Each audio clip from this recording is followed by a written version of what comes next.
class 9. Today we'll do chapter number 10, magnetism. Now the original word for magnet is lodestone, which is an ore of iron oxide. The chemical symbol of lodestone is Fe3O4 and it was found in large quantities in Magnesia in Asia Minor. This ore was found to possess two properties. It attracts small pieces of iron and it sets itself along a definite direction when it is suspended freely. Now in earlier than 2500 BC, the Chinese used these pieces to guide their boats. The pieces of lodestone found in nature were later on called as natural magnets. And the word magnet, as I already told you, has been derived from Magnesia, where it was found first. Now the natural magnets were found in quite irregular and odd shapes. They are not magnetically strong enough for use. Therefore, for different uses, artificial magnets were prepared from iron in different convenient sizes and shapes, such as bar magnet, horseshoe magnet, magnetic needle, and magnetic compass. If a magnet is suspended with a silk thread such that it is free to rotate in a horizontal plane, it always sets itself along a definite direction. That means the north pole of the magnet will always point towards the geographical north and the south pole will always point towards the geographical south. So depending on the direction in which an end of the magnet rests, its polarity is named as north or south.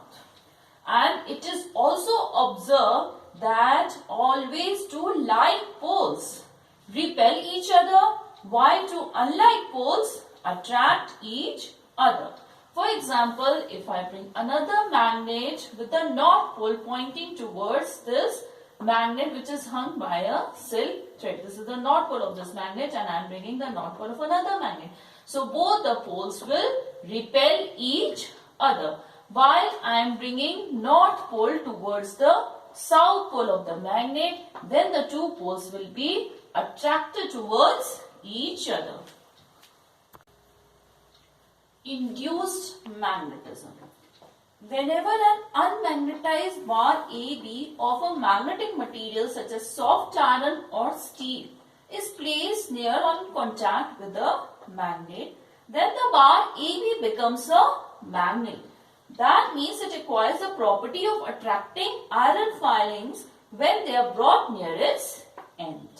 Suppose this iron bar is kept near this magnet. So you will see that the iron filings will cling towards the end of the magnet. If now the magnet is removed, we will see that the iron filings which were clung to it, they all fall down. That means this bar AB loses its magnetism. Thus the bar of a magnetic material behaves like a magnet so long as it is kept near or in contact with the magnet. And this type of magnetism produced is called as induced magnetism. Thus, the temporary magnetism acquired by a magnetic material when it is kept near or in contact with a magnet is called as induced magnetism. And the process in which this piece of magnetic material acquires the magnetic properties temporarily in the presence of another magnet near it, that is called the magnetic induction. Now, if the polarities at the ends AB of the bar AB is tested with a compass needle. Compass needle is used to give the polarity. So, it is found that the polarity developed at the end A is north and that developed at the end B is south.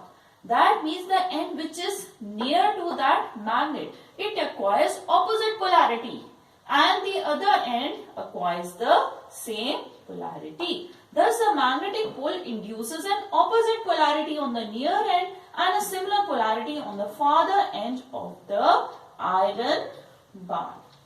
Now, one more very important thing. Induction precedes attraction.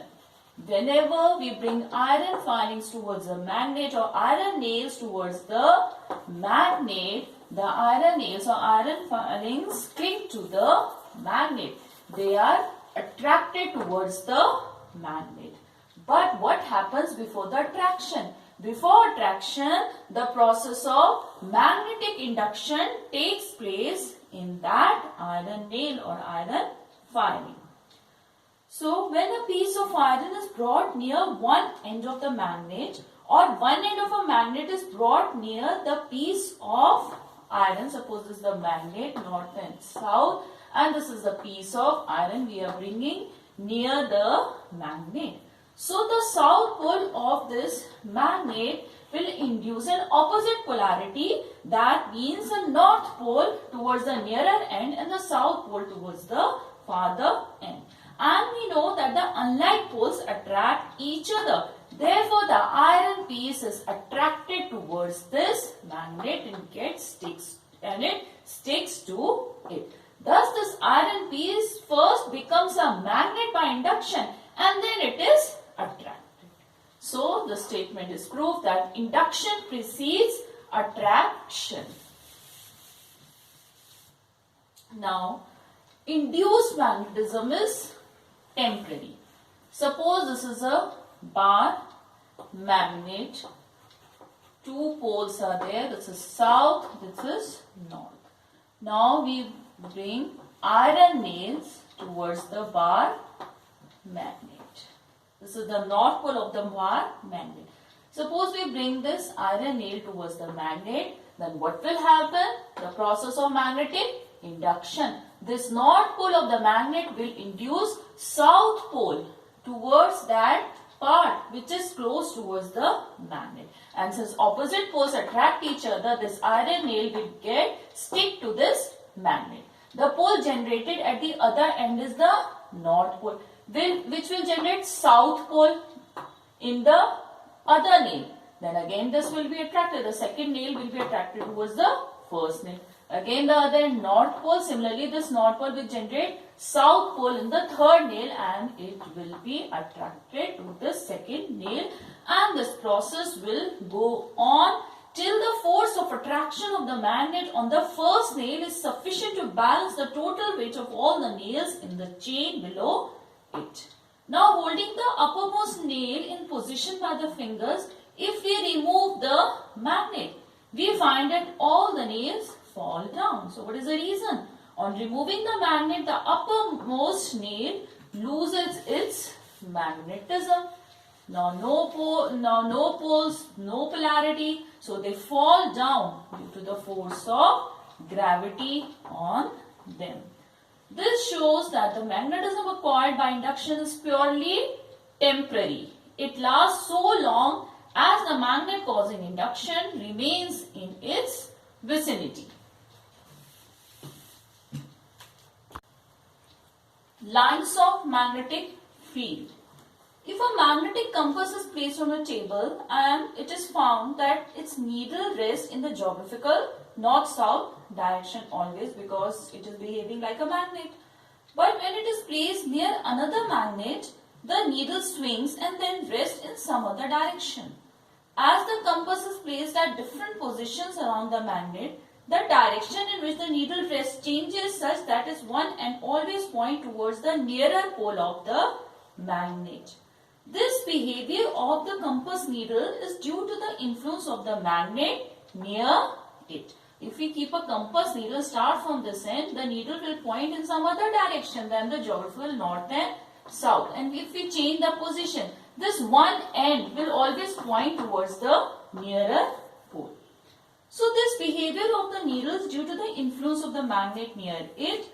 So the region in which the compass gets influence, that means the space on the magnet, that is called the magnetic field of the magnet. So the space around the magnet in which the needle of a compass rests in a direction other than the geographical north and south is called the magnetic field of the magnet. And magnetic field is a vector quantity. That means it is experienced both by magnitude as well as direction. If we place a magnet below a sheet of stiff paper or a glass plate, and if we spread some iron filings uniformly over the glass plate, then on tapping the glass plate gently, the iron filings arrange themselves along the curved lines as shown in this figure. The reason is that due to the magnet, each piece of iron filing gets magnetized by magnetic induction and experiences a force due to the magnet and arrange itself along curved lines. So these curved lines are called as magnetic field lines. A magnetic field line is a continuous curve in a magnetic field such that the tangent at any point on the field gives the direction of magnetic field at that point. Now some properties of magnetic field lines are that they are closed and continuous curves. Outside the magnet, they are always directed from north to south. Their direction is always from north to south. And as I have already told you, the tangent at any point on the field gives the direction of the magnetic field at that point. And one more important thing, the two magnetic fields never intersect each other. Because if two magnetic fields intersect, there would be two directions of the magnetic field at that point, which is not possible because two tangents will be drawn at that point. So it would mean that if the compass needle is placed at this point P, north pole of its needle will point in two directions, PQ and PR, which is not possible. Also, next point, they are crowded near the poles of the magnet because the magnetic field is strong and far separated near the middle of the magnet, because here the magnetic field is weak. Parallel and equidistant field lines represent uniform magnetic field and they behave like stretched elastic rubber strings.